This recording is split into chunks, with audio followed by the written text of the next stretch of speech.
The window of the car opened at my touch, and Gran leant in to see me off. My sister Bree was driving me to the airport, so I could start a new chapter in my life away from these two meddling, interfering women I loved dearly. "Talent is an accident of genes and a responsibility," Gran quoted, with a determined chin drop and a one-eyed wink I was pretty sure I was to take seriously. "Have a good flight, dearie," she said. "There is no such thing as a good flight for me. The hypnophones would take care of that." The pebbles of the driveway crunched under the wheels as the car pulled away, and I waved a kiss to my favourite person. Gran waved back, her sad face lingering in my mind. "Why did you take the job, Elle? It's so far away, I can't keep an eye on you," Bree complained a few minutes later, hitting the same dint as Gran. It was her last chance to change my mind. "It's an outdoorsy job. There are plenty of those around Adelaide. Not with aggressive bee colonies, though."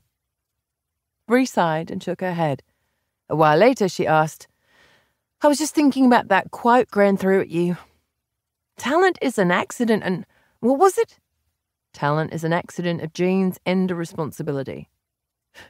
It's Alan Rickman. I sighed. Fuck genes and fuck talent. What I wouldn't give for a taste of ordinary. Taking responsibility for something I didn't ask for was as endearing as a pile of dirty dishes and about as inspiring as dead moss on a bonsai. I guess what Gran meant was to not let my freakishness ruin my life. "She has a point," I snorted. Bree elbowed me. "Joking. It's just, we both worry what will happen to you without us. You know, I won't be there to find your lost school jumpers and all." I rolled my eyes. "I'll be fine. I'm not 15 anymore." We were quiet for a while after that. I let myself drift into the ether of thoughts that weren't all my own, existing in another dimension. It was an intriguing void, consisting of swirls of fairy floss in the atmosphere, spun from letters of the alphabet I could catch and thread into snippets of information I shouldn't be able to know. I had to keep my access to it a secret ever since Gran realised what I could do. A curious grey mass whirled around me as I surrendered myself to it, and familiar strands of words and symbols, some morphing into pictures, seized my attention. I focused my mental energy on the gluggy blob of material, unravelling it like a ball of wool. "Are the lights on in there?" Bree waved her hands in front of my face. "We're here." "Oh, sorry, I drifted off." I blinked a few times to clear my head. "Tell me something new." She shook her head. "Or better yet, tell me that in future you will focus, keep time, your appointments, and your mouth shut when somebody lies." "Ha ha." Bree grinned. "But you need not hang on to your unhealthy self-restraint. Thanks, it's called voluntary abstinence, and it's not unhealthy." I sighed.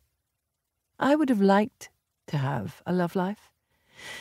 Yet, as it had been non-existent for a while, it was the reason I had to keep dreaming.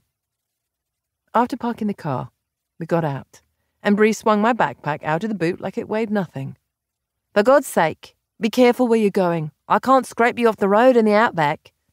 We both grinned. "And wear your glasses, Elle," she pleaded. "Otherwise, you're not going to survive 5 minutes."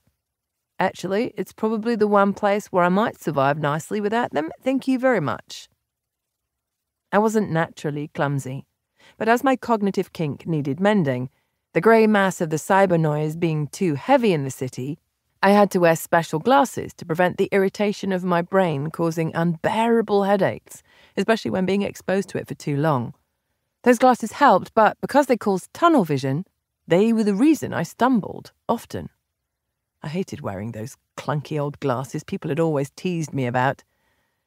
A research grant and a part-time ranger's job near Alice Springs later, I'd have no need for them. Vanity and independence were smelling like freshly baked brownies.